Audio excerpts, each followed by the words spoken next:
नाज़रीन अस्सलाम वालेकुम। 92 न्यूज़ की स्पेशल ब्रॉडकास्ट का एहतमाम तो इसलिए किया गया था कि अदम एतमाद की जो रेजोल्यूशन है उसकी प्रोसीडिंग्स के हवाले से बहस की जाएगी, उसे देखा जाएगा, उसे कवर किया जाएगा। लेकिन अब नई सूरत हाल पैदा हो चुकी है। अब से चंद लम्हे पहले आपने देखा कि कैसे स्पीकर ने अदम एतमाद की तहरीक को खिलाफ ज़ाब्ता खिलाफ कानून करार दिया आर्टिकल 51 में, जहाँ नेशनल सिक्योरिटी के इशू को इन्वोक किया। उससे पहले नए लॉ मिनिस्टर जनाब फवाद चौधरी साहब ने इस हवाले से तकरीर की और इस्तदा की, और जैसे ही अदम एतमाद की तहरीक को इनवैलिड करार दिया गया, उसके फ़ौरन बाद चंद लम्हों के बाद वज़ीर आज़म पाकिस्तान जनाब इमरान खान ने कौम से तकरीर की। उन्होंने वो कानूनी हक हासिल कर लिया जहाँ वो असम्बलीज़ को डिज़ोल्व कर सकते हैं। उन्होंने कहा कि मैंने समरी प्रेसिडेंट ऑफ पाकिस्तान को भेज दी है असम्बली डिज़ोल्व करने के लिए और कौम को एक नए इलेक्शन की तरफ जाना चाहिए। अब ज़ाहिर है कि ऐसी सूरत हाल है जिसे चैलेंज किया जाएगा। अमूमन तौर पर यह समझा जाता है कि स्पीकर का एक्शन जो नेशनल असम्बली के फ्लोर पर होता है उसे अदालतों में चैलेंज नहीं किया जा सकता, लेकिन ज़ाहिर है कि अपोजिशन इसे लेकर सुप्रीम कोर्ट ऑफ पाकिस्तान में जाएगी। यहीं से हम इसका आगाज़ करेंगे। ये ब्रॉडकास्ट है जो जारी रहेगी। मेरे साथ मेरी को होस्ट जनाब सादिया अफजाल साहिबा भी तशरीफ रखती हैं। जैसे जैसे हमें एक्सपर्ट्स ज्वाइन करेंगे हम उनसे सवालात रेज करेंगे। Sadia, what is your reaction to? जी बिल्कुल, देखिए डॉक्टर साहब, सियासी तौर पे तो पाकिस्तान तहरीक इंसाफ इसको अपनी जीत करार दे रही है। वर्कर्स भी खुश हैं, हंगामे भी हो रहे हैं। पहले उन्होंने कॉल दे दी थी नौजवानों को सड़कों पर आने के लिए। वजीर आजम साहब भी खुश हैं क्योंकि वो नहीं चाहते थे कि पार्लियामान के अंदर उनको तहरीक अदम एतमाद की सूरत में शिकस्त हो। और वो जिस तरीके से हमेशा अपने बारे में कहते हैं कि मैं शिकस्त जो है वो एक्सेप्ट नहीं करता, कई दफ़ा शिकस्त हुई भी है, दोबारा कोशिश करता हूँ, आखिरी बॉल तक खेलूंगा। इससे जाहिर था कि वो सरप्राइज इसकी बात कर रहे थे, कुछ ना कुछ इसी किस्म का होगा। लेकिन वो ये जानते थे कि वो मेजॉरिटी अपनी खो चुके हैं। बज़ाहिर जो इस वक्त पाकिस्तान तहरीक इंसाफ को अपनी सियासी शिकस्त नज़र आ रही है, सियासी फतह नज़र आ रही है और उनको लगता है कि दोबारा अवाम में जाएंगे, जैसे अर्ली इलेक्शंस का इंदिया दिया। उन्होंने कहा कि एडवाइस प्रेसिडेंट साहब को मैं भिजवा रहा हूँ असम्बली डिज़ोल्व करने की।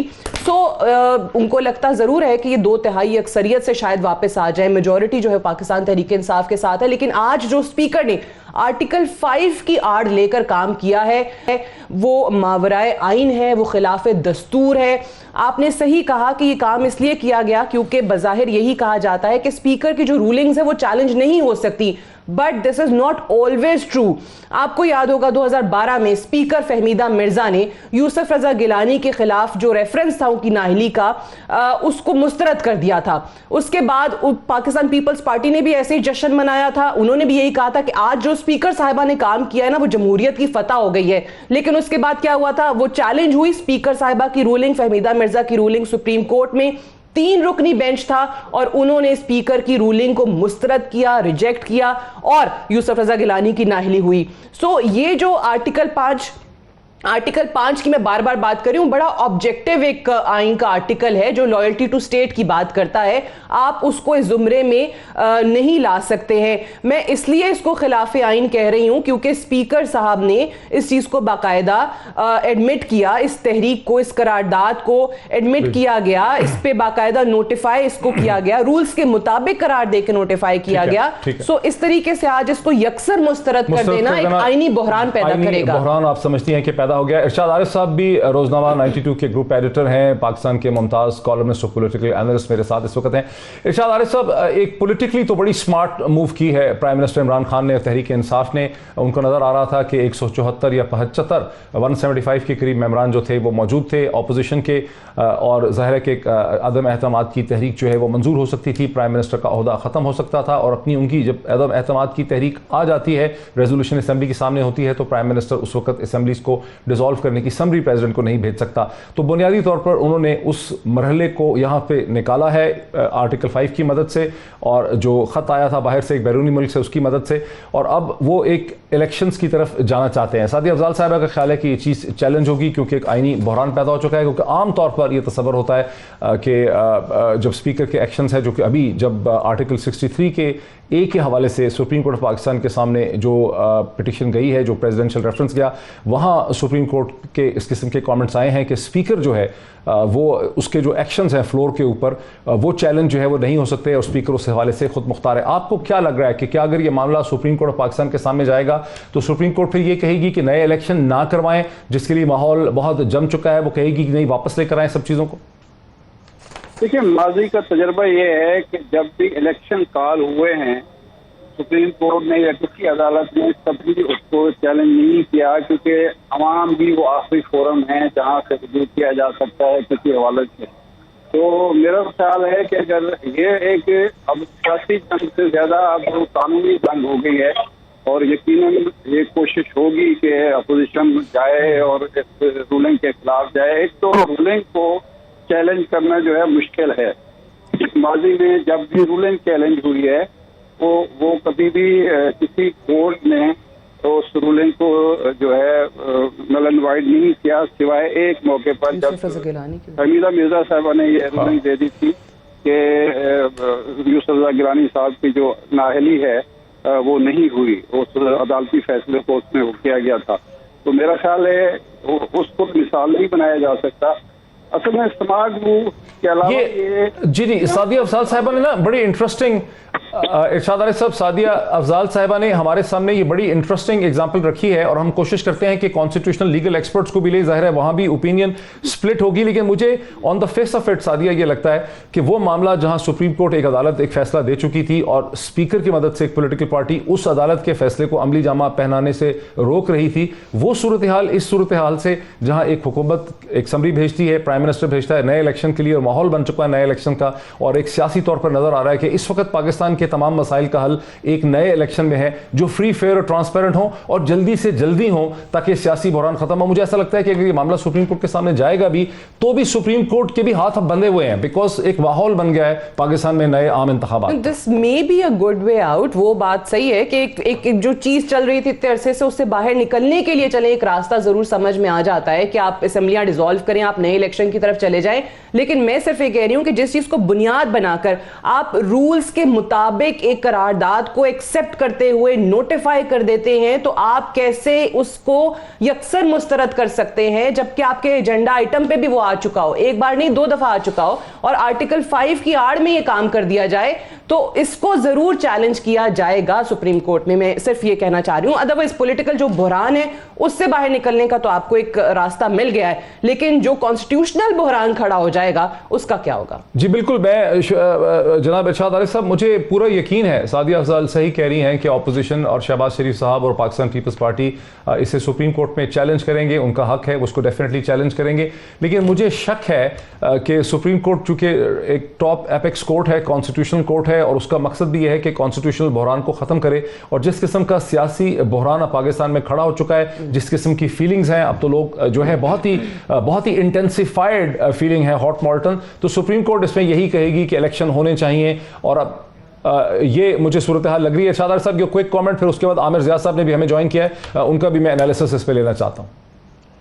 बात ये सूरत उस वक्त दुरुस्त थी जब तक ये मेमो नहीं आया था, और मेमो मंजर आम पर नहीं आया था। नेशनल सिक्योरिटी कमेटी ने इसको एक्सेप्ट नहीं किया था। जब उन्होंने इसको एक्सेप्ट कर लिया, एक साजिश साबित हो गई, तो सूरत हाल बदल गई। जब ये तहरीक एक्सेप्ट की गई थी उस वक्त ये सूरत हाल नहीं थी।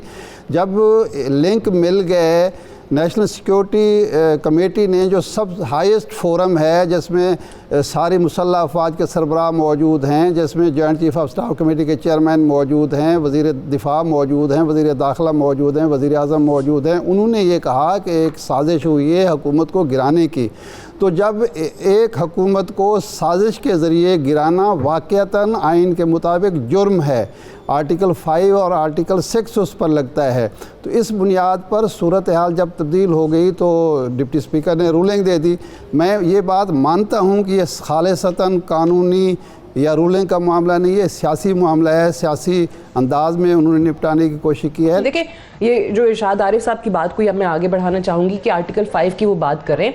आर्टिकल 5 अगेन आप उसको पढ़ें तो सही, वो आर्टिकल 5 लॉयल्टी टू स्टेट की बात करता है कि जी ये तमाम पाकिस्तानी सिटीजन्स पर लाजिम है, उनकी ड्यूटी है, ऑब्लिगेशन है। सो इसको आप इस जगह पर नहीं ला सकते हैं। और फिर जो अभी इरशाद आरिफ साहब ने कहा कि स्पीकर ने उस वक्त तहरीक एक्सेप्ट कर ली थी जब ये बैरूनी इसका खत का पता नहीं था, वो तो कह रहे 7 मार्च को पता था, 7 मार्च को लिखा गया। नहीं, वो ये तहरीक कह तो रहे बाद हैं, में आई। वो इरशाद आरिफ साहब को आपको पता है कि एजेंडा आइटम इरशाद आरिफ साहब ये कह रहे हैं कि जब नेशनल सिक्योरिटी कमेटी का इजलास बुलाया गया जिसमें आर्मी चीफ भी थे, तीनों सर्विसेज के चीफ भी थे, chairman joint chief of staff भी थे, डिफेंस मिनिस्टर भी थे, नेशनल सिक्योरिटी एडवाइजर भी थे, उन सब के सामने ये डॉक्यूमेंट डिस्पैच और कम्युनिकेशन रखा गया और मजीद जो इतलात अब शेयर कर दी गई हैं मीडिया से। जो आपको याद होगा वजीर आजम ने खुद ऐलान किया था कि संडे को मुल्क के मुस्तकबिल का फैसला होने जा रहा है, संडे को वोटिंग होगी।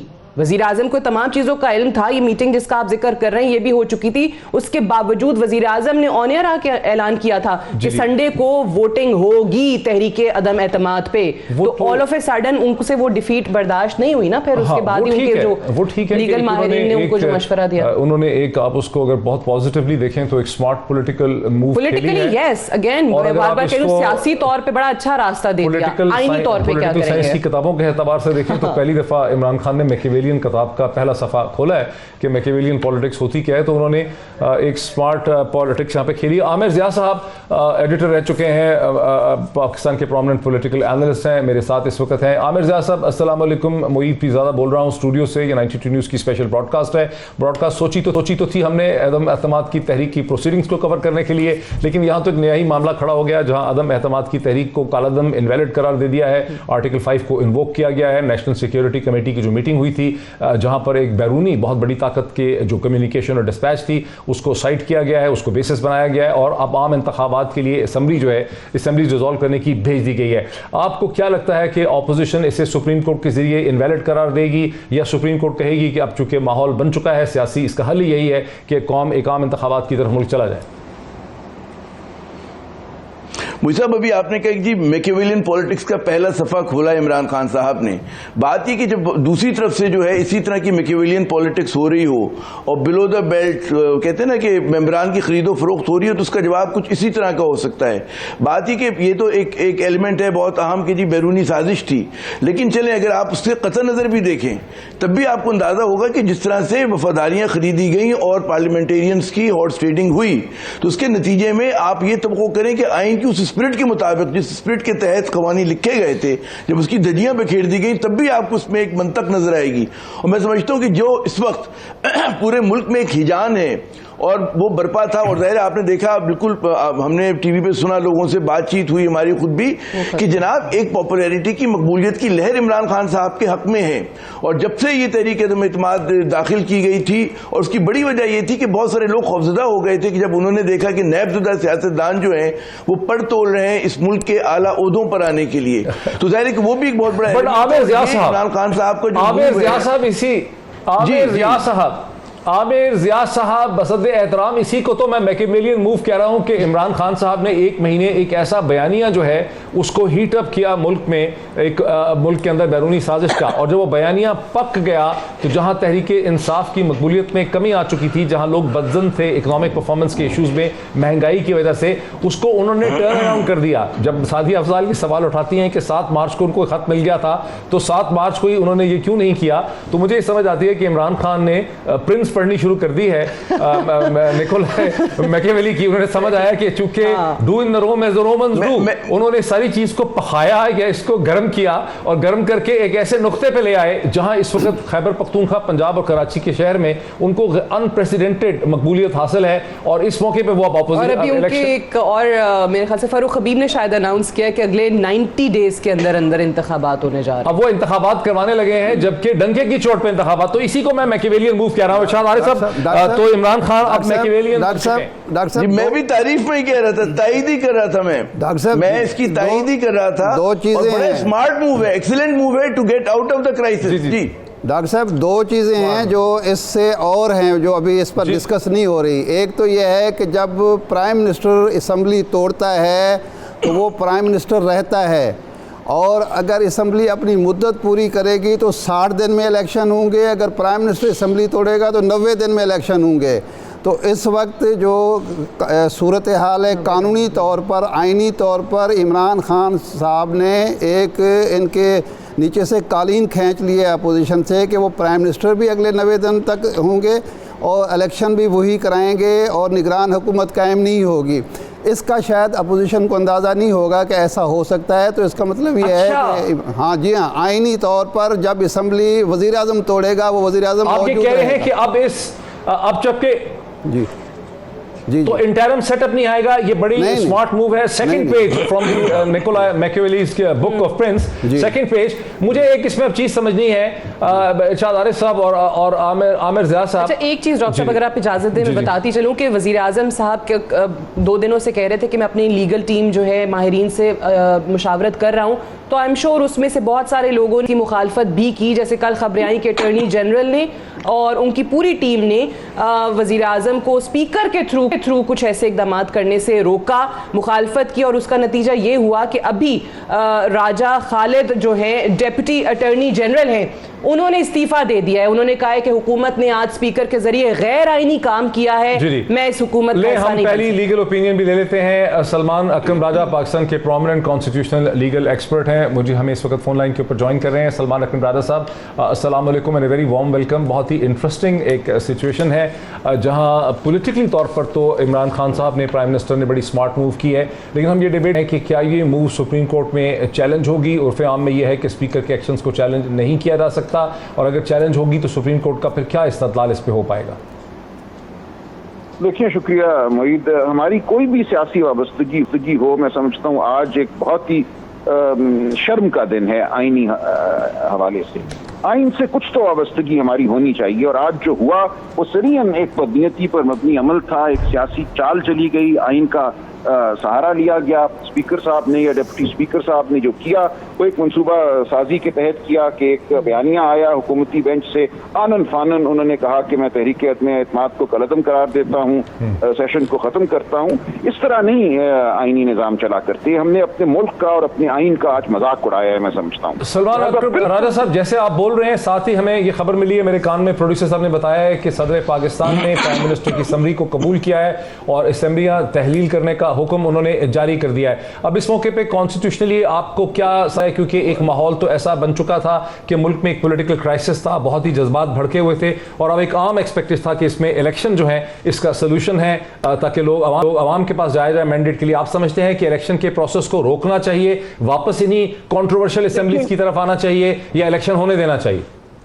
देखिए, यही मामला 1989 में जब ज़िया साहब ने जुनेजो असेंबली तहलील की थी तो सुप्रीम कोर्ट के सामने आया था। सुप्रीम कोर्ट ने कहा कि अगरचे असेंबली की तहलील गैर आईनी थी, लेकिन अब चूंकि इलेक्शन होने वाला है तो हम इसमें दखल अंदाजी नहीं करते। और बाद में सुप्रीम कोर्ट ने अपने इस फैसले पर अफसोस का इजहार किया।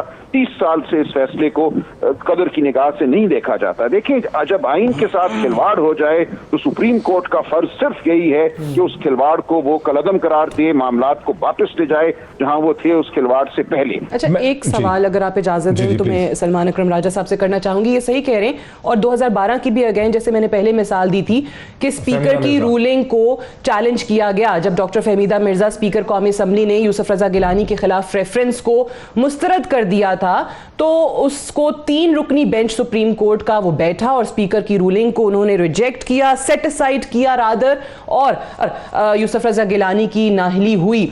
तो सलमान अकरम राजा साहब, आज जिस आर्टिकल का हवाला दिया गया या जिसकी आड़ में ये इकदाम किया गया, loyalty to the state is the basic duty of every citizen, article 5, ये तो ऑलरेडी वेग है। इसको किस तरीके से इसके अंदर कैसे इसको अप्लाई किया गया इस चीज़ में कि जी गैर मुल्की मरासला था, गैर मुल्की साजिश थी, और वो तहरीक, वो करारदाद जिसको स्पीकर साहब रूल्स के तहत एक्सेप्ट कर चुके हों, नोटिफाई कर चुके हों, एजेंडा आइटम पे आ चुका हो, क्या ऐसे यकसर मुस्तरद कर देना? आप ऑलरेडी राय दे चुके हैं। मैंने तो पहले ही अर्ज किया ना, एक बिल्कुल खिलवाड़ हुआ है। आर्टिकल 5 का कोई ताल्लुक नहीं था। आर्टिकल 5 एक अमूमी एक हुक्म है कि हर शख्स आइन की ताबेदारी करेगा, आइन से का वफादार रहेगा। उसका कोई ताल्लुक आज की कार्रवाई से नहीं था। कोई साजिश अभी तक साबित नहीं हुई। किसी ने पैसे लिए हैं, किसी हुकूमत ने कोई दखल अंदाजी की है, कोई रजीम चेंज का कोई मंसूबा था। ये एक मफरूजा है जो हवा में कायम किया गया है, सिर्फ इस बुनियाद पे कि एक दिन पहले मीटिंग कोई हुई वाशिंगटन में हमारे सफीर की अमरीकी हुकूमत के अहदेदारों से, और उन्होंने तहरीक एतमाद का जिक्र किया। उस वक्त तक ये मालूम था लोगों को, तहरीक लिखी जा चुकी थी, उस पर डिस्कशन हो चुकी थी, वो दायर एक दिन बाद की गई, लेकिन ऐसा नहीं है कि इसी गैराज में थी ये बात। लिहाजा इस तमाम एक छोटी से वाक़े पर एक मफरूज़ा कायम किया गया, कोई तफ्तीश नहीं हुई, कोई तहकीक नहीं हुई, कोई कमीशन नहीं बना, कोई फैसला नहीं आया और स्पीकर साहब ने आनन फानन रूलिंग दे दी। तो ये सरियन मजाक हुआ है, इसके अलावा और कोई लफ्ज़ नहीं। सलमान साहब, ये मैं एक्चुअली जानना चाह रहा था इरशाद आरिफ साहब की तरफ भी। इरशाद आरिफ साहब हमारे साथ हैं, रोजनामा 92 ग्रुप के एडिटर हैं। आमिर ज़िया साहब न्यूज़ के एडिटर रह चुके हैं, वो भी हमारे साथ हैं। सलमान अकरम राजा साहब को आप दोनों ने सुना। चंद पॉइंट्स में इसमें ऐड कर दूं कि अब वफाकी मिनिस्टर जो थे इंफॉर्मेशन और लॉ के, उन्होंने ये बात भी बताई कि जो मीटिंग 7 मार्च को वाशिंगटन में हुई, वो मीटिंग कोई 2 लोगों के दरमियान नहीं थी, बल्कि जो दूसरे मुल्क के लोग थे उनके साथ उनके डायरी और नोटर्स भी थे, और पाकिस्तान की साइड से एम्बेसडर के साथ भी उनके लोग थे, जालबन मिलिट्री अटैचे का भी उन्होंने जिक्र किया, वो भी वहाँ थे। तो ये एक गवर्नमेंट टू गवर्नमेंट मीटिंग है, ये कोई असेसमेंट नहीं है, ये कोई ओपिनियन नहीं है, ये कोई एक्सपर्ट ओपिनियन, मतलब ये कोई ओपिनियन नहीं है। और उसके अलावा जिस चीज़ को आज साइट किया गया है नेशनल असेंबली में, वो नेशनल सिक्योरिटी यानी एनालिसिस नहीं था, और ये नहीं एक फैक्चुअल मैसेज कन्वे किया गया, इसका एक तरह से एक मैसेज कह लें, कम्युनिके कह लें। अच्छा, दूसरी तरफ से नेशनल सिक्योरिटी कमेटी की जो मीटिंग हुई, जिसमें आर्मी चीफ के अलावा सर्विसेज चीफ थे, chairman joint chief of staff भी थे, डिफेंस मिनिस्टर भी थे, नेशनल सिक्योरिटी एडवाइज़र भी थे और सारे मिनिस्टर्स थे, वहाँ पर उसे एक्सेप्ट किया गया कि ये एक ऑथेंटिक है, और फिर उसके खिलाफ एक डिमार्शे इशू करने का फैसला किया गया। वो डिमार्शे इशू भी हुआ, उसको इंटरनेशनल मीडिया ने भी एक्नॉलेज किया। तो ये जब फैक्ट्स हम सामने रखते हैं, इरशाद आरिफ साहब में क्या क्वेश्चन पैदा होता है सलमान अकरम राजा साहब के लिए? एक तो पहलू ये होगा कि ये एग्जामिन करना पड़ेगा कि जनाब डिप्टी स्पीकर ने किसी बदनीयती के तहत ये फैसला दिया है, अदम एतमाद की तहरीक को जो है उन्होंने सबूताज किया है या गैर आइनी गैर कानूनी तौर पर। एक तो ये होगा। दूसरा ये है कि नेशनल सिक्योरिटी कमेटी की जो प्रोसीडिंग है और जिसके नतीजे में अमरीकी चार्ज अफेयर को बुला के बाकायदा एहतजाज किया गया है, क्या उसकी कोई हैसियत नहीं है कि उसकी बुनियाद पर कोई फ़ैसला नहीं किया जा सकता? जी सलमान अकरम साहब, ये क्विक रिस्पॉन्स फिर मैं जानना चाहता हूँ डॉक्टर दानिश साहब। नेशनल सिक्योरिटी कमेटी ने किसी साजिश की बात नहीं की, उन्होंने सिर्फ ये कहा है कि जो गुफ्तगू हुई ये गैर मुनासिब थी और इस हवाले से हम एहतजाज करते हैं। बिल्कुल वाज़ेह फ़र्क है जो हुकूमती बयानिया है और जो नेशनल सिक्योरिटी कमेटी की मीटिंग में जो कुछ हुआ और जो वहाँ जारी की गई स्टेटमेंट, आप उसको देख लीजिए। कोई लफ्ज उसमें साजिश का या रेजीम चेंज का नहीं है। सर, उसमें इंटरफेरेंस का लफ्ज है, मुनासिब थी, बिल्कुल एक दूसरी बात है, और ये कहना कि एक साजिश हुई बिल्कुल दूसरी बात है। सर, इंटरफेरेंस का लफ्ज इस्तेमाल हुआ है, उसमें इंटरफेरेंस का लफ्ज इस्तेमाल हुआ है। जी जी, देखिए इंटरफेरेंस बिल्कुल ये एक डिप्लोमेटिक चीज है, इसका ये रोज इस्तेमाल होता है कि कोई हुकूमत किसी दूसरी हुकूमत के हवाले से अगर कोई बयान दे देती है उसको इंटरफेरेंस कहा जाता है। वो साजिश नहीं होती, वो रेजीम चेंज नहीं होती, और इसको जो हमारे डिप्लोमेटिक उसूल है उसके खिलाफ बात एक समझी जाती है। लेकिन बिल्कुल ठीक बात है कि हमारे मामलात के हवाले से, सियासी मामलात के हवाले से आपने क्यों कोई राय दी या क्यों आपने लेकिन सलमान अकरम राजा साहब, उस डिस्पैच में ये लिखा है कि अगर आपने इमरान खान की हुकूमत ख़त्म ना हुई इस अदम एतमाद की तहरीक के नतीजे में, तो हमारे बायलैटरल रिलेशनशिप जो हैं वो अब आगे नहीं चल सकते हैं और कॉन्सिक्वेंसेस होंगे पाकिस्तान के लिए। अगर तो ये फारिग होते हैं वज़ीर आज़म, तो फिर पाकिस्तान को माफ़ कर दिया जाएगा। उसमें लफ्ज़ पार्डन उन्होंने उस वक्त इस्तेमाल किया, फॉरगिवनेस एंड पार्डन। ये सब बातें गैर मुनासिब हैं, ये नहीं उनको करनी चाहिए थी, लेकिन इन तमाम बातों के बावजूद ये कैसे साबित हो गया कि उन्होंने पैसे भेजे और एक साजिश हुई, लोगों ने पैसे वसूल किए। एक तहरीक जो थी वो चल रही थी, उसकी गुफ्तगू हो रही थी, उन्होंने अपनी राय दी, गैर मुनासिब राय दी, उनको नहीं देनी चाहिए थी, इसीलिए डिमार्शे जारी हुआ, जिसको इंटरफेरेंस कहा गया। लेकिन ये साजिश नहीं है, ये रेजीम चेंज नहीं है, ये तमाम चीजें आईनी और कानूनी और सफारती सतह पे बिल्कुल साबित चीजें हैं। हम इनको नए मतलब ना दें। सलमान साहब, क्या इससे ये नतीजा नहीं निकाला जा सकता कि ये बैरूनी ताकत जिसको दुनिया में रेजीम चेंज के लिए समझा जाता है, मशहूर है, वो पाकिस्तान की सियासत में रेजीम चेंज को एनकरेज कर रही है और उसे सपोर्ट कर रही है, सो मच सो कि उन्होंने बाकायदा उसके ऊपर एक ऑफिशियल कम्युनिके, ये मैसेज ही दे दिया यहाँ पर? देखिए, ये बिल्कुल शायद कहा जा सकता हो कि उनकी ख्वाहिश है कि कोई और हुकूमत इस मुल्क में आए, इस हुकूमत से हमारे मामलात ठीक नहीं चल रहे, लेकिन क्या इस ख्वाहिश पे कोई अमल किया उन्होंने, ये एक चीज है, इसको साबित करना पड़ेगा। आपको चाहिए कोई तफ्तीश होनी चाहिए थी, ऐसे स्पीकर रूलिंग नहीं दे सकते थे सिर्फ इस मिनट्स की बुनियाद पर जो हमारे सफीर ने बनाए। ठीक है, अब मेरे साथ रहिए, मुझे डॉक्टर दानिश ने, जाहिर है वो इस वक्त गुस्से में भी बहुत होंगे, और हफीजुल्लाह नियाज़ी साहब हैं, दोनों को मैं लेने दीजिए। डॉक्टर दानिश, ये जो चालाकी की है आप कह लें या स्मार्ट मूव कर दी है या लीगल की है। अब आप क्या चाहेंगे कि इलेक्शन नहीं होने चाहिए, बिकॉज इससे पहले तो अपोजिशन की जमातें अर्ली इलेक्शन ही मांगती थी, वो कहती थी कि वजीर आजम को इस्तीफा दें, वजीर आजम असेंबलियां जो है तहरील करें, इलेक्शन करवाएं। अब चूंकि इलेक्शन मिल रहे हैं तो क्या अपोजिशन की जमातें ये चाहेंगी कि इलेक्शन का रास्ता रोका जाए, वापस इसी सूरत हाल पे आ जाए?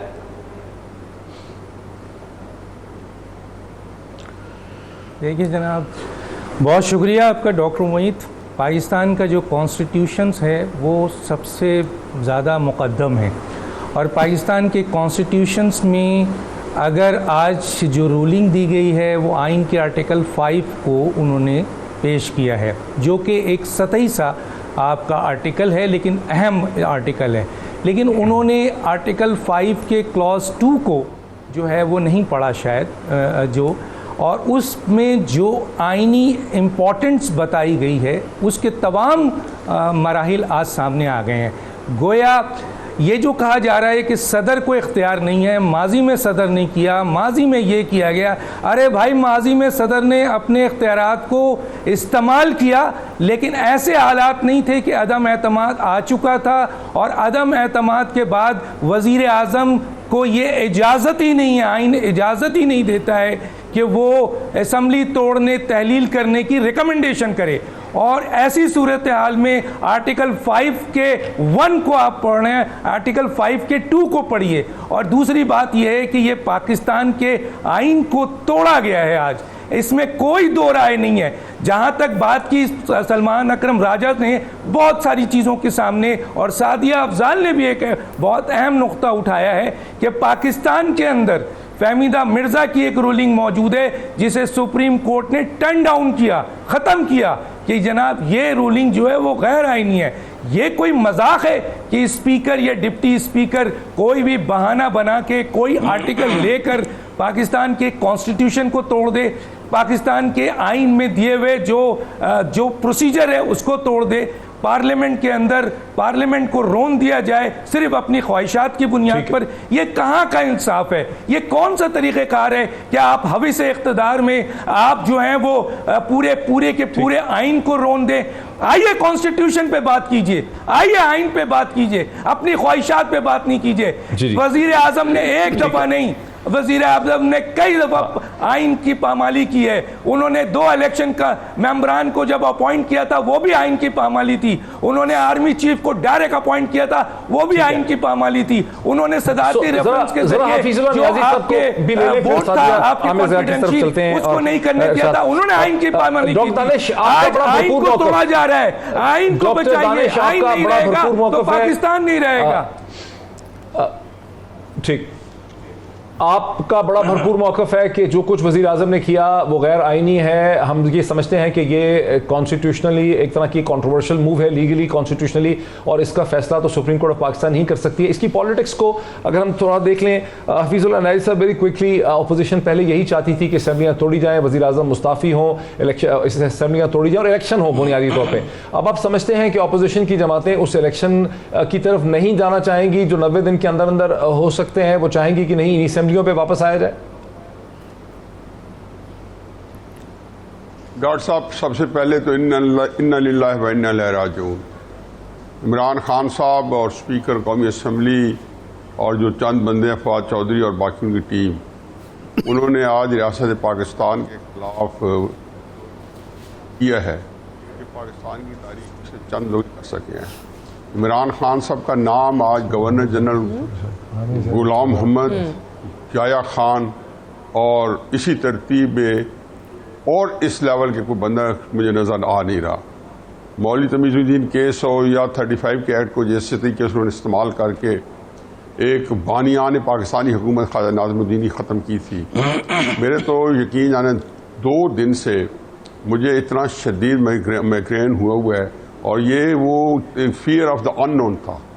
मुझे लगता था, having the benefit of knowing Imran, मुझे लगता था कि ये पाकिस्तान के ख़िलाफ़ बहुत बड़ी वारदात करेगा। मैं हमेशा अपने वीलॉग में, अपने प्रोग्राम में, जियो पे कहता रहा हूँ कि इमरान खान पहला बंदा होगा कि जो रियासती राज जो है वो चौराहे में आके उनको फोड़ेगा।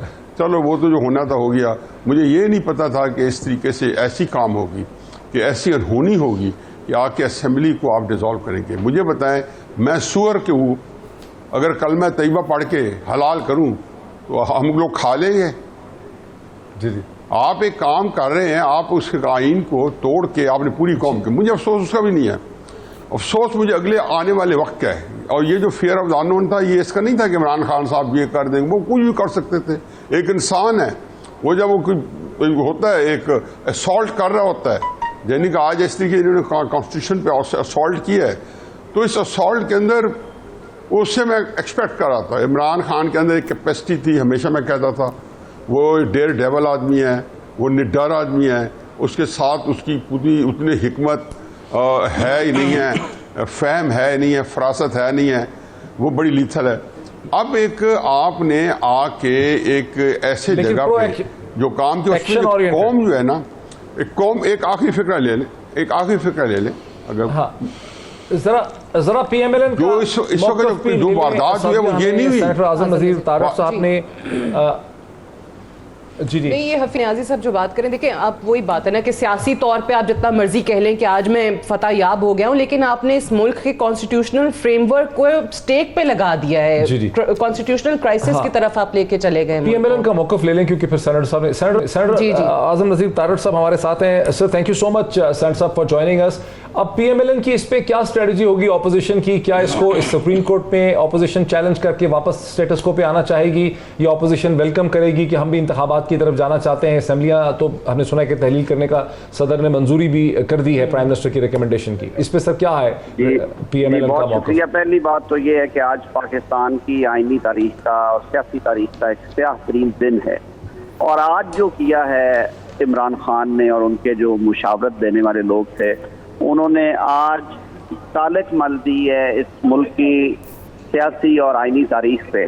देखिए, सुप्रीम कोर्ट ऑफ पाकिस्तान में मैटर पेंडिंग है, पिछले 3 हफ्ते से कहते चिट्ठी हमारे पास है। वहाँ पे अटॉर्नी जनरल पाकिस्तान ने, वफाक के नुमाइंदे ने बयान दिया कि आर्टिकल 95 एक कानूनी तकाजा है, हम इसे in accordance with constitutional law culminate करेंगे, मंतकी अंजाम तक पहुँचाएंगे। वहाँ पे अंडरटेकिंग जाती रही, 4 दफा ये मैटर्स टेकअप हुए हैं। जब लीव ग्रांट हो रही थी उस वक्त इन्हें नहीं था पता कि ये मुल्क से गद्दारी है, ये बाद में पता चला जब नंबर कम हो गए। और आज ये जो हरकत की गई है, ये ना असेंबली ने इसे कबूल किया है, अभी भी 200 के करीब अरकान असेंबली के अंदर बैठे हैं, वो इजलास करके वो कहते हैं कि हमने तब तक नहीं निकलना जब तक हमने अपने ज़मीर की आवाज़ पे इस गैर आईनी रूलिंग को वाश नहीं करना, इसको ख़त्म नहीं करना। अदालत से भी रिव्यू कर रही हैं सारी सियासी जमातें और सियासी कुव्वतें। ठीक है, ये तो खलवाड़ है आइन के साथ, खुला खलवाड़ है। इन पे आर्टिकल 6 लगेगा और ये तारीख देखेगी कि इन पे आर्टिकल 6 का इतलाक होगा। हमारी अदालतें कानून की और आइन की मुहाफिज हैं, और हमें कोई दूसरी राय नहीं है इसमें कि अदालत इस तरह की गैर आइनी काम नहीं होने दी। आप खुद लेकर जा रहे हैं इस मामले को कल सुप्रीम कोर्ट? जी, पहले ही पेंडिंग है मैटर, तो देखें ना, मैटर पेंडिंग है, कल तारीख लगी हुई है उसमें। तो सेनेटर साहब, इसका मतलब ये है कि ऑपोजिशन की जमातें और पीएमएलएन इस मौके पे इलेक्शन को वेलकम नहीं करेंगे, बल्कि इसी स्टेटस को पे वापस जाना चाहेंगे, यही मुझे समझ आ रही है। हम आइन शिकनी को नहीं अलाउ करेंगे, आइन शिकनी को नहीं, मैं थोड़े ना आइन शिकनी को अलाउ नहीं करेंगे। आइन के मुताबिक इलेक्शन हो तो कोई जमात देगी उससे, लेकिन ये क्या तरीका है, ये क्या तरीका है? ठीक हो गया, ठीक हो। आमिर ज़िया साहब को भी ले लें। आमिर ज़िया साहब, आप इस पॉलिटिकल सिचुएशन को कैसे देखेंगे? 63 ये कहते हैं एंटी डिफेक्शन लॉ है, लेकिन उसकी इम्प्लीमेंटेशन में कासिर है, यानी कि जब आप देखते हैं कि जी उसने डिसिडेंट ने वोट डाल दिया, उसके बाद उस पर कार्रवाई होगी, लेकिन आइन की रूह कहती है कि जी ये काम ही नहीं होना चाहिए, इसको बुरा समझा जाता है, तो उसमें बहुत सारी चीजें जो हैं उसकी वजाहत की जरूरत है, उस पर डिबेटेबल है, उसमें एम्बिग्यूटी है, इबहाम है, और उसकी इंटरप्रिटेशन हो सकती है। एक इंटरप्रिटेशन ये हो सकती है कि जनाब अगर बैरूनी साजिश है, वोटों की खरीदो फरोख्त हुई है, वफादारियां तब्दील की गई हैं, तो यकीनन हुकूमत के पास ये इख्तियार है कि जनाब वो बिल्कुल फ्रेश इलेक्शंस करे, और ये this is the best way, बेहतरीन तरीका है जो है इस कहते हैं ना इस क्राइसिस से बाहर आने का। लेकिन अगर इंतखाबात हो जाते हैं, अवाम जिसको चुन लेते हैं, फिर हमें इस पे सादिया अफजाल साहिबा का भी अगर अदालत के ले ले मामला जाता है मैं एक जुमला ये कि सिर्फ अगर अदालतों में ये मामला जाते, अदालतें यकीनन इस बात को ध्यान में रखेंगी कि पूरे मुल्क में बेचैनी है और लोग समझते हैं कि अगर इस मुल्क में नैबजुदा लोग, वो लोग कि जिनको जेलों में होना चाहिए था, वो लोग कि जिन पे बड़े बड़े करप्शन के इल्जामात हैं, आप उनकी करप्शन को कंडोन करके उन करप्ट लोगों को कंडोन करके इस मुल्क में मुसल्लत करें, तो आप पैगाम दे रहे हैं कि जी इस मुल्क में करप्शन करके आप कोई भी बड़े से बड़ा ओहदा हासिल कर सकते हैं। यह पाकिस्तान के मॉरल कंपस का सवाल था। बात सिर्फ आइन अगर उस चीज में कासिर नहीं हो सकता, मैं पॉपुलर विल की बात करता हूँ। पार्लियामेंट के बहुत सारे अरकान जो है इस पे बाकी लोगों का भी इस पे इस्तेमाल ले लेते हैं, starting from Sadia Afzal. Doctor साहब मैं बात कहते हैं कि दोनों चीजें बड़ी मायूब हैं। दूसरी चीज ये कि अमेरिका खत लिखे, अमेरिका कहे कि गवर्नमेंट को डिसॉल्व कर दें, वो भी अनएक्सेप्टेबल। वो बात आपकी सही है, लेकिन वो बात है जो सलमान अकरम राजा जी सर, ये सादिया अफजाल का कमेंट जी हफीजुल्लाह नाइस साहब बेसिकली कहते हैं आपका, वो कहते हैं कि दोनों सिचुएशन बड़ी मायूब है। एक तरफ एक चीज कॉन्स्टिट्यूशनली कंट्रोवर्शियल है, दूसरी तरफ एक बैरूनी साजिश है जिसको एक्सेप्ट किया गया, जिसकी हकीकत एग्जिस्ट करती है। तो दोनों सूरतों का हल ये है कि इलेक्शन की तरफ चले। बता दें कौन सी, ये मुझे बताएं 4 महीने कौन सी बैरूनी साजिश थी जब ये कह रहे थे कि ऑपोजिशन 3 महीने से मैं सुन रहा हूं, हम क्यों बदयान, देखिए या हम जाहिल हैं या हम बदयानत है, हम क्यों ये बदयानती कर रहे थे कि कह रहे थे तहरीक अदम एतमाद ऑपोजिशन नहीं लाएगी, हम क्यों कहते थे कि कल लाए। शिबली फराज ने क्या कहा था, फवाद चौधरी ने क्या कहा था, बाबर रवान ने क्या कहा था, असेंबली के फ्लोर में कहा था ये कभी नहीं लाएंगे। 3 महीने सुना हूं, और ये इनकी जुबान है या सेक्स वर्कर है।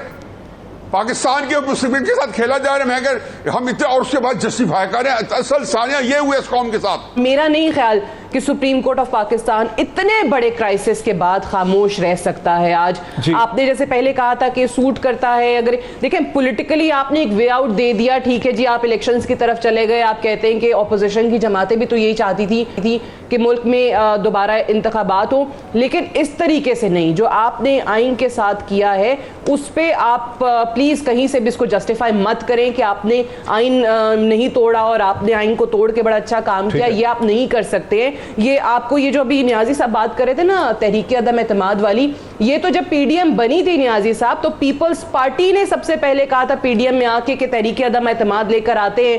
बाकी 10 जमातों को एतराज था, वो नहीं मान रही थी, वो कहते थे इस्तीफे दे दें। तो पीपल्स पार्टी तो उस वक्त से बात कर रही थी तहरीक अदम एतमाद की जब पीडीएम बनी थी। और दूसरा, वजीर आजम ने कौम से खिताब में कहा कि ये पिछले साल अक्टूबर से गेम चल रही है और मुझे उसका पता है। तो फिर वो कौन सी गेम थी जो पिछले साल अक्टूबर से चल रही थी? खत तो उनको 7 मार्च को मिला, ये भी जरा बताने पे। खैर ये तो इसको नहीं, खुदा के लिए गैर मुल्की साजिश या इंटरनेशनल कॉन्स्पिरेसी आपको भेजना वो एक अलग बात हो सकती है, लेकिन आप उसको इस तरीके से तरीके अदम जोड़ें। आप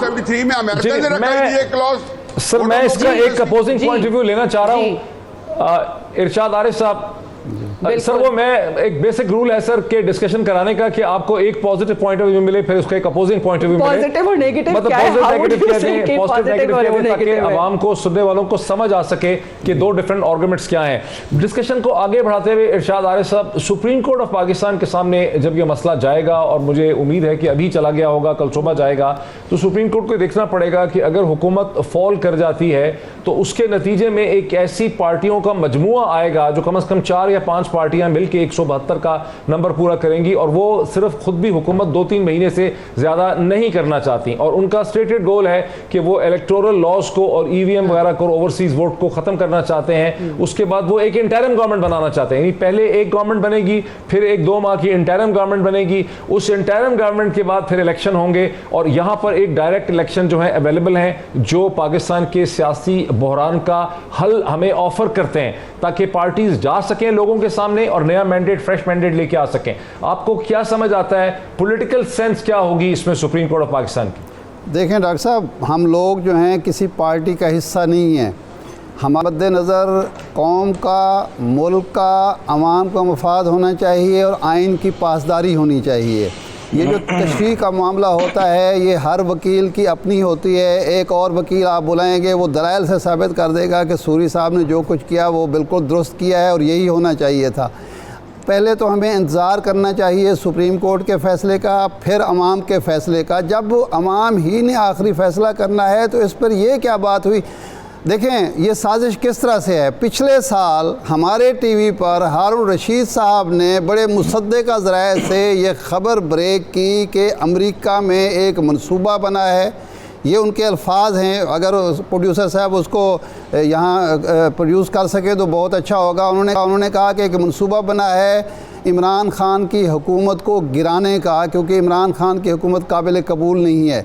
एक बात, 2 मुल्कों की ख़वातीन सफ़ीर जो हैं वो बहावलपुर जाती हैं, 2 फार्म हाउसेस पर वो ठहरती हैं, कुछ लोगों से वो मिलती हैं जिनका ताल्लुक़ रहीम यार ख़ान से भी है, लाहौर से भी है, इस्लामाबाद से भी है, और वहाँ एक मंसूबा तश्कील पाता है।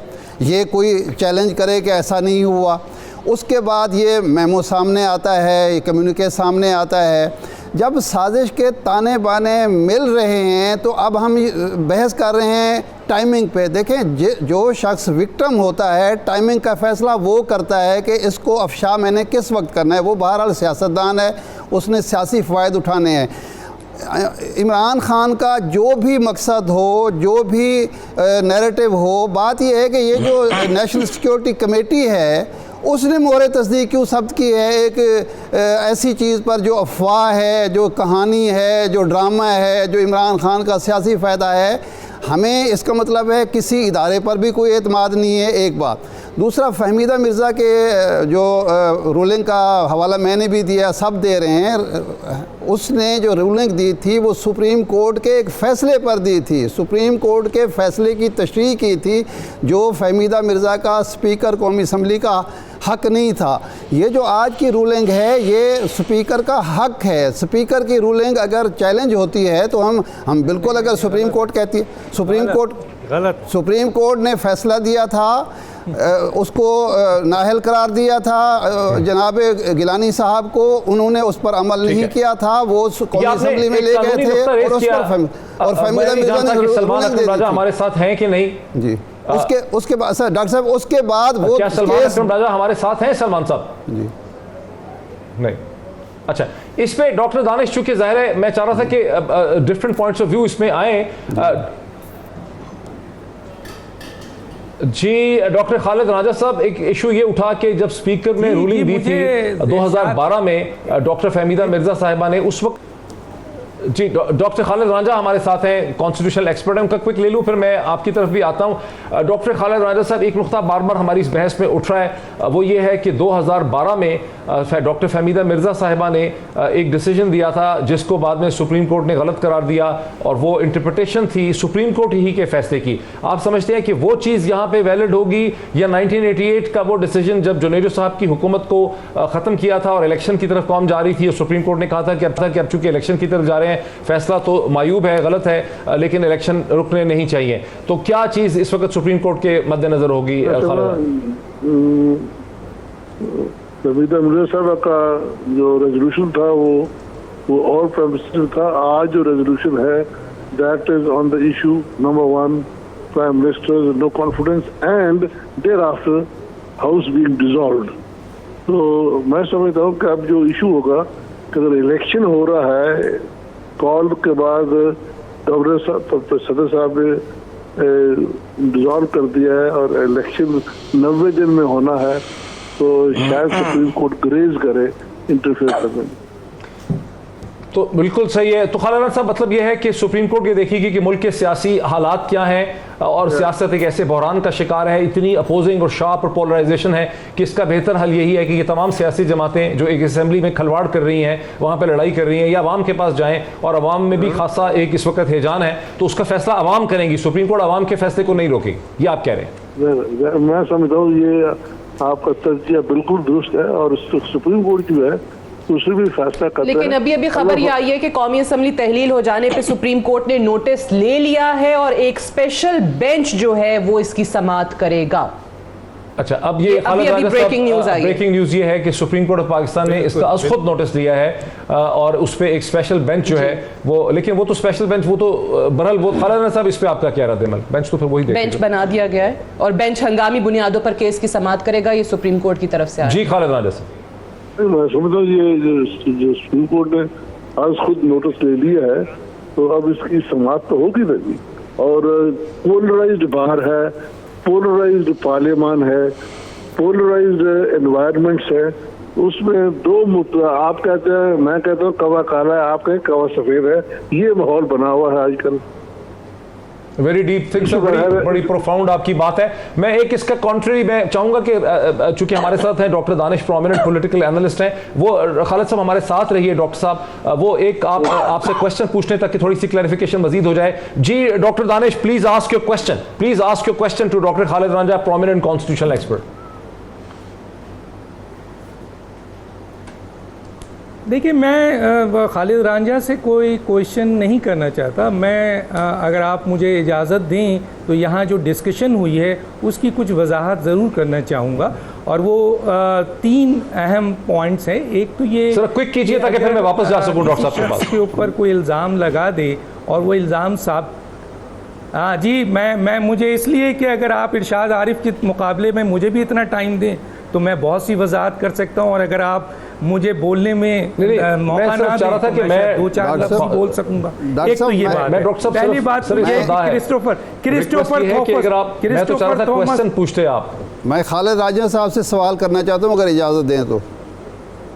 नहीं, मैं क्वेश्चन मैं उनका फिर आपकी तरफ आ जाऊंगा, आप डिटेल में अपना तबसरा कीजिएगा। मैं सिर्फ एक क्वेश्चन रेज कि सुप्रीम कोर्ट जो है वो इस वक्त आईनी मामलात को देखेगी, उसका सियासी मामला से कोई ताल्लुक नहीं है। एक जमात पाकिस्तान में हुकूमत करे या 100 जमातें पाकिस्तान में हुकूमत करें, इससे सुप्रीम कोर्ट का कोई ताल्लुक नहीं होता है, नंबर 1। नंबर 2, क्रिस्टोफर थॉमस ने इमरान खान के ऊपर टाइम्स यूके 1996 में दिसंबर में इल्ज़ाम लगाया था कि इन्होंने इलेक्शंस के लिए पैसा लिया है। यहूदी, बहुत बड़े यहूदी जो उनके सुसर थे, इमरान खान साहब उनको अदालत ले जाना चाहते थे, वो आज भी रिकॉर्ड का हिस्सा है, इमरान खान साहब लेके नहीं गए। उसके बाद पाकिस्तान के प्रोमिनेंट उलमा जनाब इसरार अहमद साहब ने इमरान खान पे इल्ज़ाम लगाया कि ये क्या है, सारी डिटेल मौजूद है। उसके बाद हमदर्द यूनिवर्सिटी के जो ओनर थे उन्होंने इल्ज़ाम लगाया। इसके अलावा संगीन इल्ज़ामात हैं, लेकिन क्या इल्ज़ामात की बुनियाद पर आप किसी को मुजरिम कह सकते हैं? जो ये एक साहब कह रहे थे कि ये लोग जो हैं वो आपके करप्ट हैं। अरे भाई, करप्शन है, पाकिस्तान की अदालतें हैं, कितना आपने 3.5 पौने साल 4 साल में इनको लेके अदालतों में गए हैं, सारे के सारे जमानत पे लाए हैं। आप और मैं कौन होते हैं किसी को मुजरिम कहने वाले, कौन होते हैं करप्ट कहने वाले? अगर फॉरेन फंडिंग केस भी तो इलेक्शन कमीशन में मौजूद है, मालम जब्बा भी तो मौजूद है, उसके बाद रिंग रोड भी तो मौजूद है। 3200 अरब की करप्शन का केस इमरान खान साहब की हुकूमत पे है, चीनी चोरी का भी है, फला का भी है। इसका मतलब है मैं कह दूं कि वो मुजरिम है, मुझे बात करनी चाहिए। उसके बाद और भी बातें हैं, अगर कहें तो मैं उनको भी इनकी वजाहत करूं। ये क्या बात है? आप ये देखें, पाकिस्तान का आइन तोड़ा गया है अपने हविस के लिए। आर्टिकल 5, ये जो कहा गया फहमीदा मुर्जा की रूलिंग पे सुप्रीम कोर्ट ने किया था। वजह क्या थी? इन्वायरमेंट क्या था? आज सदर का कहा जा रहा है कि सदर जो है वो फैसला दे सकता है, बिल्कुल दे सकता है, उसको इख्तियार है, लेकिन अदम एतमाद के आने के बाद वजीर आजम की रिकमेंडेशन गलत है, सदर को यह देखना पड़ेगा। और इसके बाद भी सदर अगर असेंबली तहलील करते हैं तो 4 आदमी आर्टिकल 6 के जिम्मे में आते हैं, आइन तोड़ते हैं, एक फवाद चौधरी, एक स्पीकर, डॉक्टर साहब मुझे इजाजत दीजिए, और एक सदर। ये आइन है। डॉक्टर साहब मुझे इजाजत दीजिए कि मैं एक इसमें से डिस्कशन की तरफ जा सकूं। इरशाद आरिफ साहब, आपका जो क्वेश्चन था, जी वो क्वेश्चन पूछ ले। मैं चाह रहा हूं कि हमारे साथ है फॉरमोस्ट कॉन्स्टिट्यूशनल एक्सपर्ट जनाब खालिद रांझा साहब, डॉक्टर खालिद रांझा साहब। मेरा सवाल ये है डॉक्टर खालिद रांझा साहब के, क्या स्पीकर कौमी असम्बली जब अदम एतमाद की तहरीक पेश हो जाए तो स्पीकर कौमी असम्बली वोटिंग के बग़ैर किसी तहरीक को कलअदम करार दे सकता है, मुस्तरद कर सकता है किसी भी रीज़न पर, नंबर 1। दूसरा ये है कि स्पीकर कौमी असम्बली की वो उस वक्त प्रिजाइडिंग ऑफिसर है, उसकी रूलिंग को सुप्रीम कोर्ट में चैलेंज किया जा सकता है या नहीं? ये मेरे 2 सवाल हैं कि क्या किसी रीज़न पर भी अदम एतमाद की तहरीक को मुस्तरद किया जा सकता है वोटिंग के बगैर, और दूसरा ये है कि उसको चैलेंज किया जा सकता है सुप्रीम कोर्ट में। Very good questions. रोजनामा 92 के ग्रुप एडिटर हैं इरशाद आरिफ साहब से क्वेश्चन आपने सुन लिए डॉक्टर खालिद। उसके बाद क्या ये रह जाता है कि पिटीशन बिल्कुल जी डॉक्टर साहब। हाँ जी, जो अभी जी, सब डॉक्टर कह रहे खालिद थे कि राजा साहब। सुप्रीम कोर्ट शायद ना करे। जी डॉक्टर खालिद राजा साहब। ये सुप्रीम कोर्ट ने नोटिस ले लिया है, लेकिन ये बात मेरे बहस आएगी कि ये मसला वो है जो हाउस के अंदर हुआ है, और दफा वो भी आइन की दफा 69 है जो कहती है कि अदालतें उसी किसी काम पे जो हाउस के अंदर हो उस पर वजाहत नहीं कर सकती। क्या सुप्रीम कोर्ट कह सकती है कि काउंटिंग गलत हुई है? क्या सुप्रीम कोर्ट कह सकती है कि स्पीकर ने गलत काउंटिंग अनाउंस की है?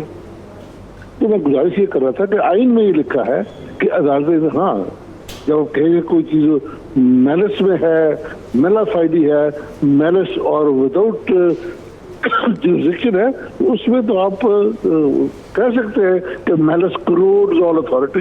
लेकिन बात ही नजर ये बात सबसे पहले आएगी सुप्रीम कोर्ट में इस नोटिस के बाद, क्या सुप्रीम कोर्ट को इसमें इख्तियार है कि फैसला करे किसी किस्म का, और वो आईनी बात होगी।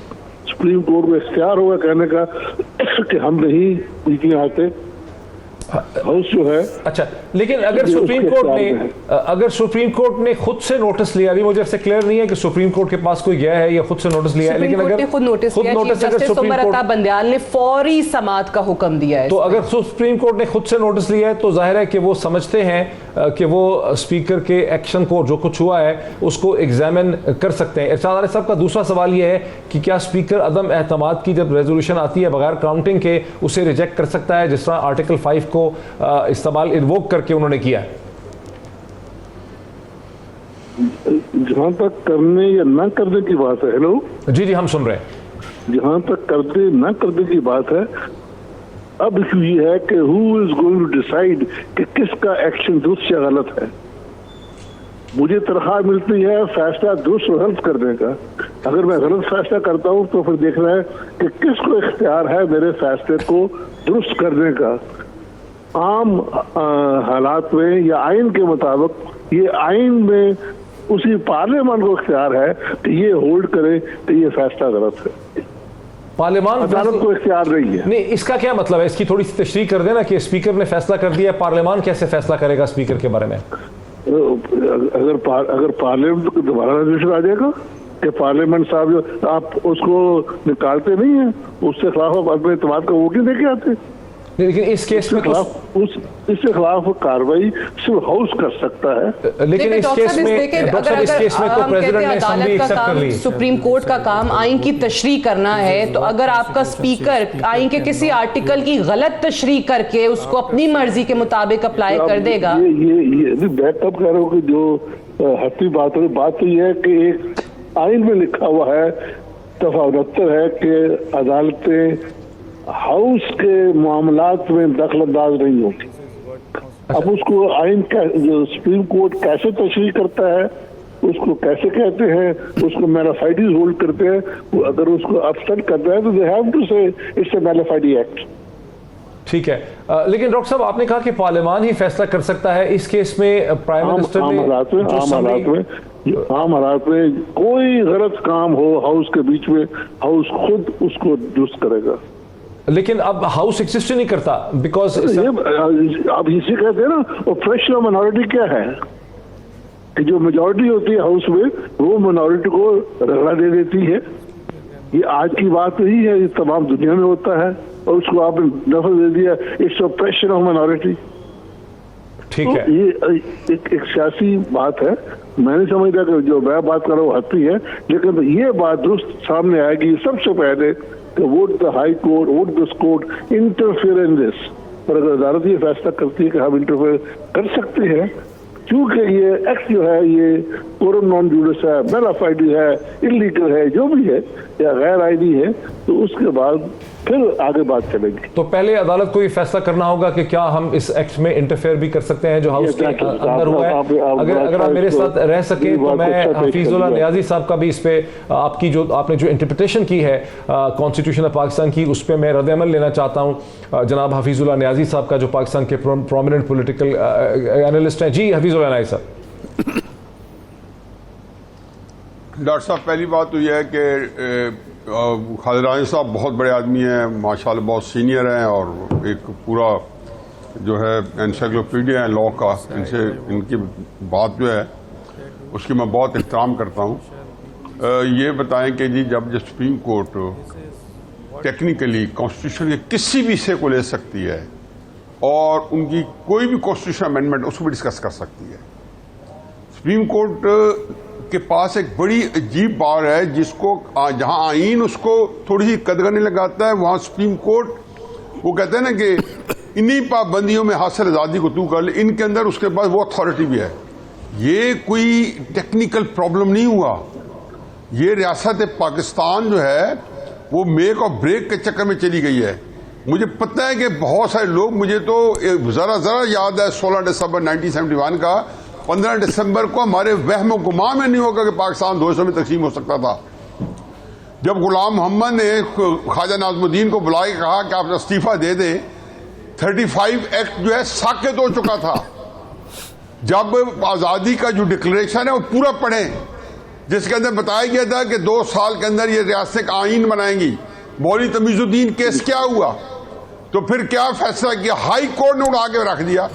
अब जो जस्टिस मुनीर की जो इज्जत एहतराम कानून की किताबों में है और जो कुछ सामने हैं, उनकी कब्र के ऊपर जितनी जो अल्लाह ताला रहम करे, जो मेरे तो मैं तो मुझे कभी मेरे किताब मिले तो मैं लोगों को कब्रों से निकाल के इनको फांसी दूं, जिन्होंने लोगों ने रियासत पाकिस्तान उस मकसद को 1947 में जो कौम बनी थी उसको तोड़ने की साजिश मुलव्वस थे। मैं फिर कहता हूं, इस कौम में एक तो चीज है, जेन्युइनली लोगों को इस बात का पता नहीं है, ये कानूनी नुक्ते हैं, जहालत है। लेकिन मुझे उससे गर्ज नहीं है, मुझे गर्ज है जब आपकी बदनीयती जो है ना वो डोमिनेट करती है। आप देखते नहीं हो कि इसी आईन के तहत जब ये इमरान खान इन बंदों को वापस बुला रहे थे जलसों में, तो उस वक्त तो ये आर्टिकल 5 जो था वो कहीं मौजूद नहीं था। अमेरिकी साजिश कब पाकिस्तान के खिलाफ नहीं हुई? हर मौके पे मैंने एक कॉलम लिखा था 2016 के दिसंबर में जंग में, मैंने कहा अबू धाबी में CIA की और ISI की मीटिंग हो रही है, ये छप भी गया था जंग में, जो बड़े मोहतात हैं। और जो नवाज शरीफ को निकालने की कोशिश की गई है, भुट्टो साहब को किसी ने कहा अमरीकी साजिश नहीं है। मेरा तो ईमान एतकाद है कि सीटो सेंटो साइन ना हो सकता अगर ख्वाजा नाज़मुद्दीन को ना निकालते, अयूब खान बड़ा बेर ना बना सकता है। मैं कोई अमरीका की सिलसिला बता दूं, अगर ये अक्टूबर 1958 का वाक़या ना लगता, अमेरिका तो चाहता है पाकिस्तान के अंदर जब भी मैं इमरान खान के खिलाफ एहतजाज करूंगा मुझे फ्री में अवेलेबल है। लेकिन ये जो हमारी अकलों पे मातम करने को दिल करता है कि असेंबली के अंदर आईन कहता है, आईन ने जो इनकॉर्पोरेट किया है, वोट और नो कॉन्फिडेंस ला सकते हैं, किसके ऊपर की है? मेजॉरिटी आपके साथ हो, मेजॉरिटी आज आप 176 शो करते हैं, आपको उठा के मुझे तो मेरी जो खुदा गवाह है कि मेरा जो दिमाग चला हुआ है इस वक्त के इस मुल्क के साथ जो वारदात हुई, पाकिस्तान बचता है कि नहीं बचता, मुझे इसकी फिक्र है। देखें, आपका गुस्सा समझ आ रहा है। मैं इसका लीगल एस्पेक्ट पे क्वेश्चन ले लूं। खालिद राना साहब समझते हैं कि कॉन्स्टिट्यूशन को वायलेट किया गया है। मौलवी तमीजुद्दीन केस की तरफ उन्होंने रेफरेंस दिया है कि वहीं से खराबियां पैदा हुई थी। इस पे अपना क्विक रिस्पांस दे दीजिए सर। मैं गुजारिश कर रहा था कि वायलेशन आइन की होती है और अदालतें रेक्टिफाई करती है। अब हमने एक नया रवाज सुन लिया है, बज़ वर्ड है कि जी दफा 6 लगा दो। हर इनहराफ को आप आइन से एब्रोगेशन नहीं कह सकते। आप अब भी वाकयात तो जब आएंगे तो आप कहेंगे कि ये इनहराफ हुआ है, मेरा फायदी है, ये बातें रोज होती है अदालतों में। लेकिन इसमें जो बात काबिल जिक्र है कि अदालत के सामने एक रुकावट होगी, क्या दफा 69 के होते हुए वो इंटरफेयर करेंगे, तो फिर उसको अदालत को अबूर करना पड़ेगा इंटरफेयर करने के लिए। जी सादिया अफजाल, कोई आपके जहन में क्वेश्चन आ रहा है? नहीं, क्वेश्चन तो नहीं है। मैं अभी जिस तरह से शाद आरिफ साहब ने भी कहा था कि ऑब्वियसली हमारे यहाँ लीगल एक्सपर्ट्स जैसे खालिद रांझा साहब बड़ी मोतबर हैं, उनकी एक अपनी ओपिनियन है। सलमान अकरम राजा साहब कुछ और कह रहे थे, आज़म नज़ीर तारड़ साहब कुछ और कह रहे थे।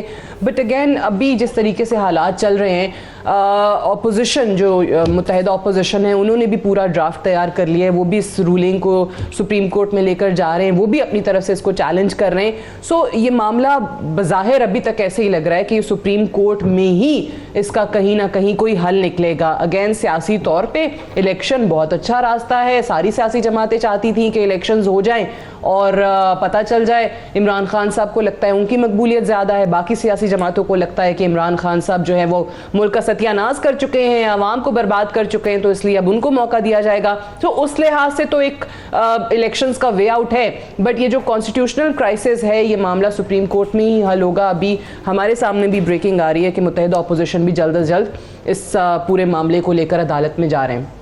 जी डॉक्टर खालिद राना साहब, इसमें कितनी पार्टीज हो सकती हैं? इसमें एक पार्टी हुकूमत होगी, एक पार्टी मुत्तहिदा अपोजिशन होगी। सुप्रीम कोर्ट ने खुद से नोटिस भी लिया है। जब खुद नोटिस लिया जाता है फिर भी पार्टीज कोई भी बन सकता है उसका, अगर ये तो सुओ मोटो होगा मेरा ख्याल है, तो फिर इसका कोई भी मोटो है, इसमें हर आदमी दरखास्त दे सकता है कि मुझे सुना जाए। यानी मैं भी जाके अगर दरखास्त देना चाहूँ, मैं और सादिया अफजाल भी, अगर मैं और सादिया अफजाल भी जाके दरखास्त देना चाहें तो हम भी दे सकते हैं। आपका फंडामेंटल राइट मजरूह हुआ है इसमें। Very interesting, very interesting. तो डॉक्टर दानिश, क्या आप भी जाना चाहेंगे सर इसमें? मैं तो जाना चाहूंगा, आप भी जाना चाहेंगे सर?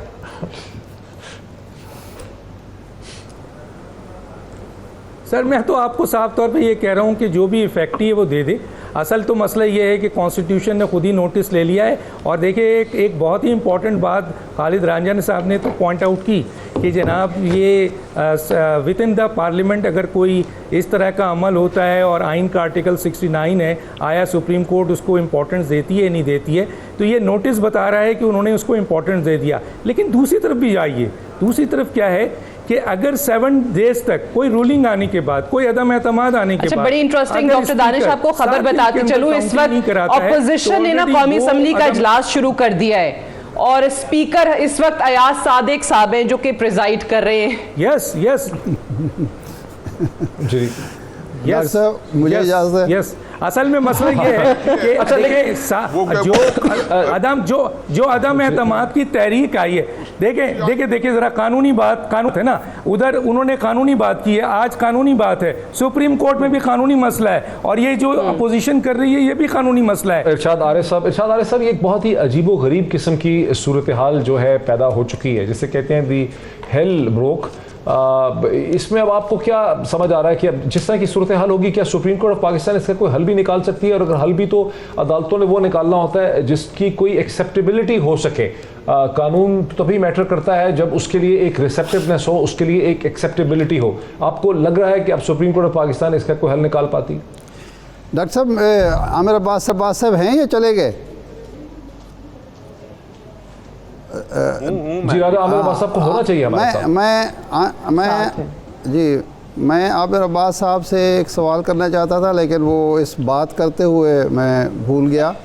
अच्छा डॉक्टर साहब, हाँ सवाल ये है मेरा आमिर अब्बास साहब के आइन के मुताबिक मेरी जो अंडरस्टैंडिंग है, मुल्क में एक ही दिन में कौमी और सूबाई असम्बली के इंतखाब हो सकते हैं। तो अब क्या कौमी असम्बली का इलेक्शन अलग होगा, सूबाई असम्बली के अलग होंगे? क्योंकि 77 में जब 2 अलग अलग हुए थे तो उसके बाद आइन में ये कहा गया था कि इलेक्शन जब भी होंगे कौमी और सूबाई असम्बली के एक ही दिन होंगे। तो क्या ये मेरी अंडरस्टैंडिंग ठीक है आइन की, या अलग अलग हो सकते हैं? देखिए, इसमें जो एक असेंबली अपनी मुद्दत पूरी करती है तो उसके बाद जो इलेक्शंस होते हैं विद इन 60 डेज करवाने होते हैं। लेकिन जहां पे रेजोल्यूशन हो जाती है, डिसॉल्व कर दी जाती है, वहां पे 90 दिन के अंदर अंदर इलेक्शन कराना है। तो अगर 90 दिन के अंदर आपने नेशनल असेंबली का कराना है और एक असेंबली जो सी है वो डिसॉल्व होती है 80वें दिन, तो फिर ये पॉसिबल नहीं होगा। ये अगेन एक ऐसा एक डेडलॉक आएगा कि क्या नेशनल असेंबली के इलेक्शंस हो जाएंगे अगर पंजाब की हुकूमत जो है अगली जो आती है वो मौजूद रहेगी, केपी की हुकूमत मौजूद रहे, सिंध अगर अपनी असेंबली नहीं डिसॉल्व करता, तो ऐसी सूरत हाल में क्या सिर्फ नेशनल असेंबली के इलेक्शंस होंगे?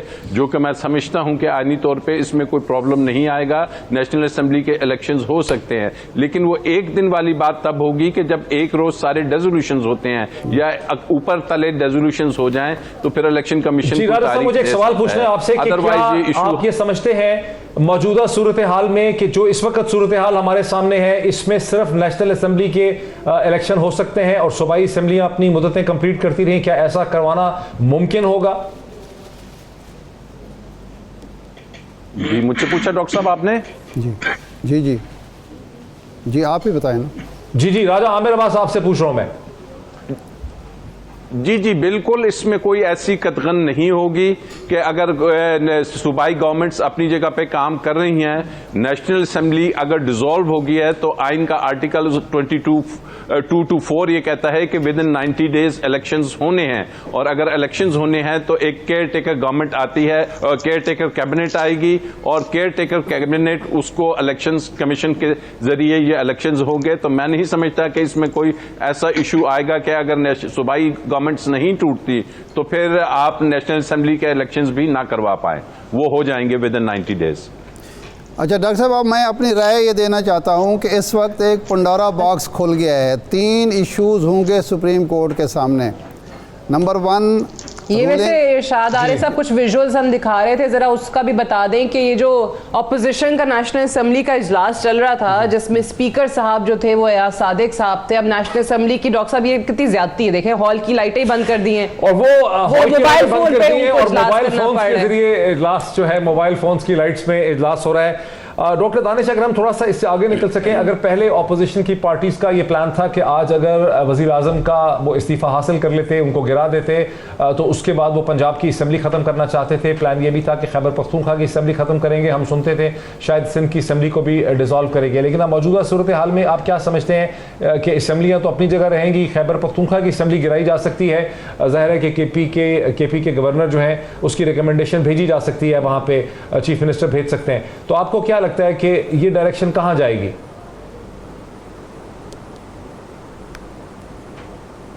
देखिए, एक आपके कानून के तालिब इल्म की हैसियत से मैं कानून पे बात करना चाहूँगा। हो सकता है कि मेरी बात बहुत सी गलत हो, लेकिन कानून और आइन क्या कहता है। अभी एक साहब थे, मैं उनकी बड़ी इज्जत करता हूँ, लेकिन बहरहाल उन्होंने ये कहा कि सुप्रीम कोर्ट के डिसीजन पे रूलिंग दिया आपके फहमीदा मिर्ज़ा ने जो नहीं दे सकते। अरे भैया, सुप्रीम कोर्ट का डिसीजन इम्पॉर्टेंट है या आइन इम्पॉर्टेंट है? अगर आइन की खिलाफ वर्जी किसी ने की है तो उस पर रूलिंग नहीं दी जा सकती। मतलब मैं ताज्जुब हूँ कि एक्ट ऑफ पार्लियामेंट हो, रूल ऑफ बिजनेस हो, या क्या कहते हैं आपके कोई भी लॉज हो, या ऑर्डिनेंस हो सदर का, या इवन के सुप्रीम कोर्ट की कोई जजमेंट हो, वो आइन से बरतर नहीं है, वो बड़ी नहीं है। तो मैं शायद इस बात को यहीं ख़त्म करता हूँ ये कह के कि आइन बड़ा है। जब आइन के ख़िलाफ़ रूलिंग हुई है तो सुप्रीम कोर्ट के जजमेंट के ख़िलाफ़ रूलिंग की क्या अहमियत है, एक चीज़। दूसरी बात यह है कि सुप्रीमेसी ऑफ पार्लियामेंट, कॉन्स्टिट्यूशन हमारा ये कहता है कि पार्लियामेंट की सुप्रीमेसी, वज़ीर आज़म को इख्तियार करने का इख्तियार जो है वो पार्लियामेंट को है और उसकी अक्सरियत को है। वज़ीर आज़म पार्लियामेंट के अंदर, ये मैं कानूनी बात कर रहा हूँ कि अदम एतमाद की तहरीक आ चुकी है, वज़ीर आज़म अपना इख्तियार खो चुके हैं, वज़ीर आज़म की वहाँ अक्सरियत नहीं है, ये बार बार साबित हो चुकी है। पार्लियामेंट के अंदर जो इस वक्त प्रोसेस हो रहा है जिसको चैलेंज नहीं किया जा सकता है बकौल किसी 69 आर्टिकल के तहत, तो वहाँ पर वज़ीर आज़म की मसलन जो पार्लियामेंट है उन्होंने इस अमल को जो डिप्टी स्पीकर ने रूलिंग दी उसको एक्सेप्ट नहीं किया और उसको गैर कानूनी कहा। और ये भी रूल्स है, ये आइन है कि अगर अदम एतमाद की तहरीक आ जाए तो 7 दिन के अंदर काउंटिंग होगी, इस दौरान कोई रूलिंग नहीं होगी। डिप्टी स्पीकर ने लास्ट टाइम एक और बहुत बड़ी रूल ऑफ बिजनेस की 37 के 4 की। मैं एक बात बताना चाहता हूं कौम को कि इसी डिप्टी स्पीकर ने अदम एतमाद की तहरीक को जनूबी सूबे के जो आपका पंजाब का सूबा है उसकी करारदाद से क्लब करके मर्ज करके पेश किया, जो बिजनेस रूल 34 के 4 के खिलाफ है। अरे भाई, आप आइन की खिलाफ वर्जी कर रहे हैं, आप आइन तोड़ रहे हैं, और आप और पार्लियामेंट में, जहां पार्लियामेंट का जो सेशन हो रहा है जिसका इख्तियार है, अगर विद इन द पार्लियामेंट इस सारे मामला को तय करना है, अगर सुप्रीम कोर्ट कहती है तो वहां वो 176 100 में एक आखिरी जुमला, 176 वोट लेकर वो खड़े हुए हैं भाई आइन के तहत। हम अपनी ख्वाहिशात की बात कर रहे हैं क्या? और मुझे ये बताएं कहां आइन में लिखा है कि ये दोनों का इलेक्शन अलग हो सकता है? जरा बता दीजिए ना, आप इंटरप्रिटेशन अपने लिहाज से कर रहे हैं, मुझे आइन में बता दीजिए। मुझे ब्रेक लेनी है इरशाद आरिफ साहब, ब्रेक के बाद आपकी तरफ आ जाऊंगा, मुझे ब्रेक लेनी है और ब्रेक के बाद हम आगे बढ़ाते हैं आफ्टर द ब्रेक।